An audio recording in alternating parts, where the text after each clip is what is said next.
Are you folks ready to fight for Alberta? Are you ready to fight for our country's economic future? Look at this turnout on one day's notice. Thousands of hard-working, ordinary Albertans coming together on a cold day to stand up for our future, for our prosperity, for the most ethical producer of energy on the face of the earth.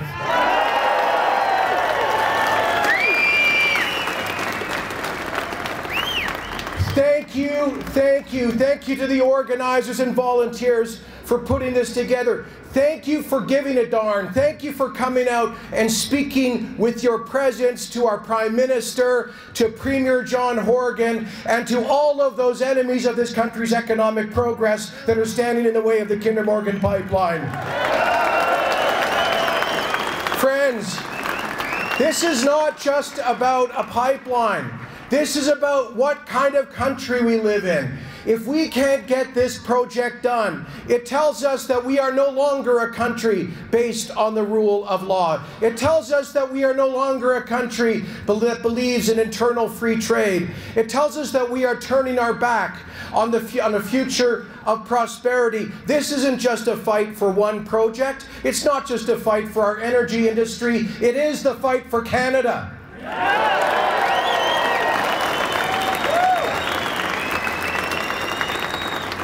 You know, our Prime Minister said, Justin Trudeau said that he wants to phase out the oil sands. Tax-funded radicals like David Suzuki, he got a big check from a union to come here in Calgary to tell us that we need to shut down our energy industry tomorrow.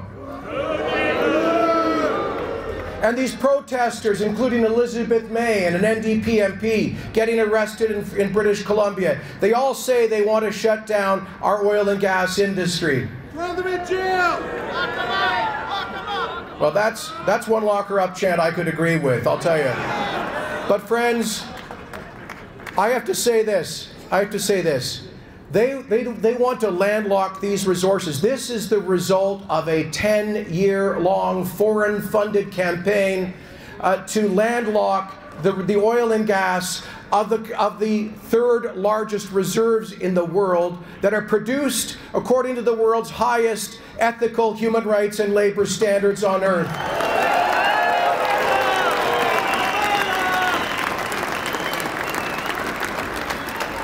But what if they get their way?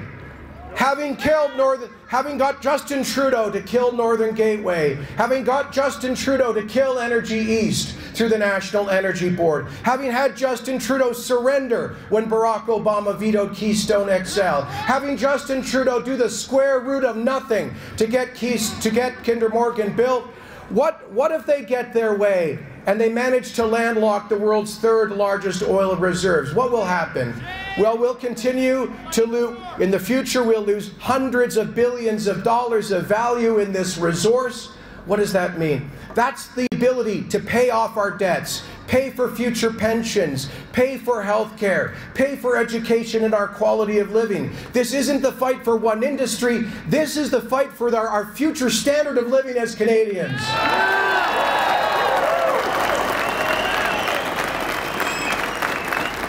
But what if they get their way? Let me ask you a question.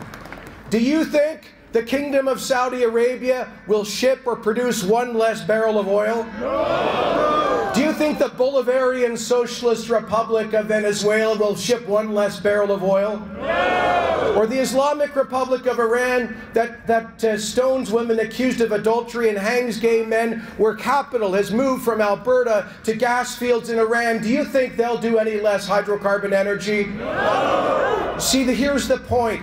If the enemies of our economic progress succeed, it simply means that we will hand a monopoly to the world's growing global energy markets to some of the world's worst regimes. This isn't just about our economy. This is about human rights, and the world is counting on Canada to win this fight. The world needs more Canadian energy. According to the International Energy Agency, there will be a growing global demand for oil and gas through at least the year 2045. So the question is, who will meet that growing global demand? I say it should be the country with some of the world's highest human rights, labor, and environmental standards, and not the OPEC dictatorships.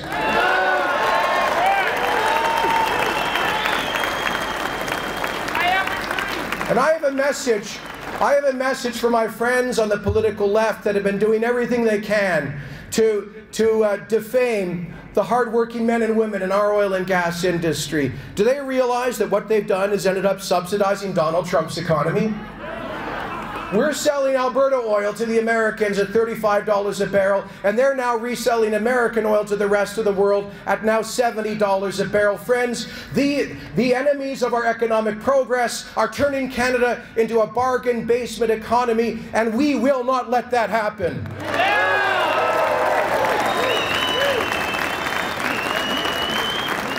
So I want you, this is great in downtown Calgary, and by the way, this isn't some economic abstraction, this isn't some political football, this is real people's real lives.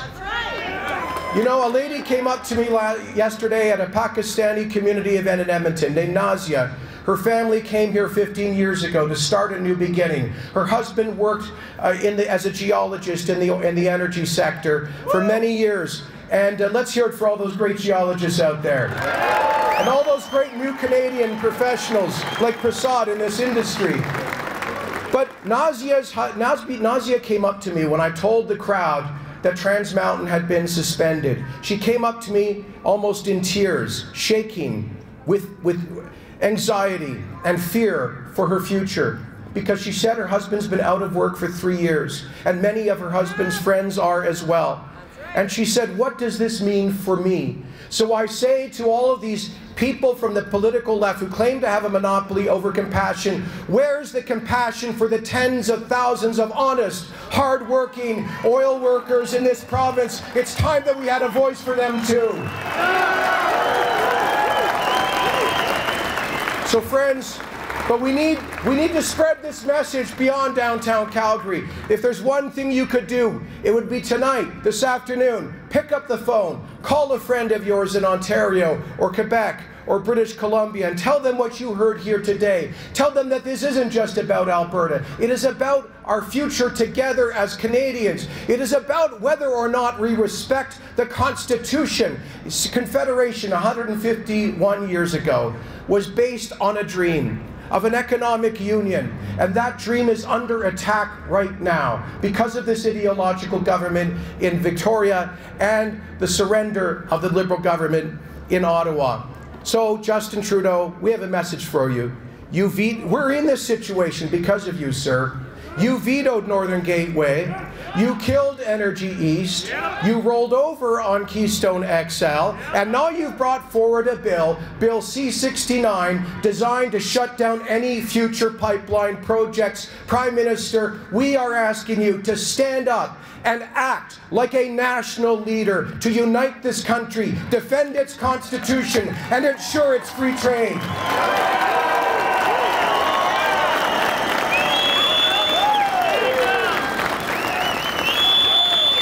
As Michelle said, you can do so, sir, right now by bringing forward a parliamentary. In fact, there's already a bill before the Senate, Bill S-245, brought forward by elected Alberta Senator Doug Black, that would invoke Section 9210C of the Constitution Act, the federal declaratory power, by determining that the Trans Mountain expansion is for the common advantage and that the federal government overrides any future delay tactics by the government of British Columbia. Do that now.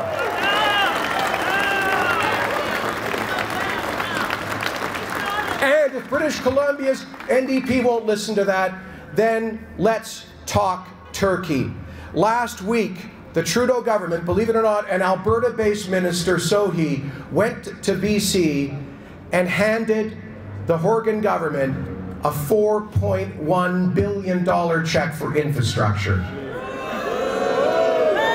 Prime Minister, if you are serious about your statements that this pipeline will be built, if you give a darn about the future of national unity and the future of our prosperity, if you want to preserve the federal jurisdiction and respect our Constitution, then pick up the phone. Call John Horgan and tell him not to cash that check, not $1 of infrastructure funding going to Victoria until the pipeline is complete. He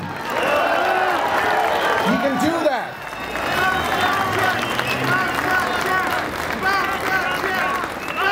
Stop the check. So friends, they do have tools. We've had enough talk. It is time for action. And we have been, we've been predicting what happened on Sunday for months. We've been predicting this for months. The strategy of the enemies of progress isn't to win a court battle. It's death by delay. It's court challenges here, proposed regulations there, NDP municipal governments refusing to grant permits here, illegal protests over there, all of it adding up to uncertainty that shakes investor confidence. And this is why we require national leadership urgently.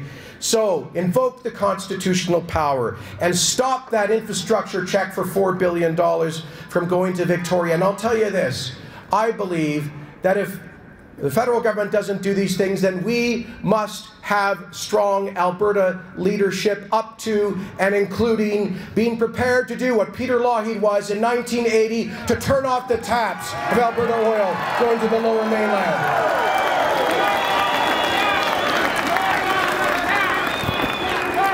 And I'll just finish with this.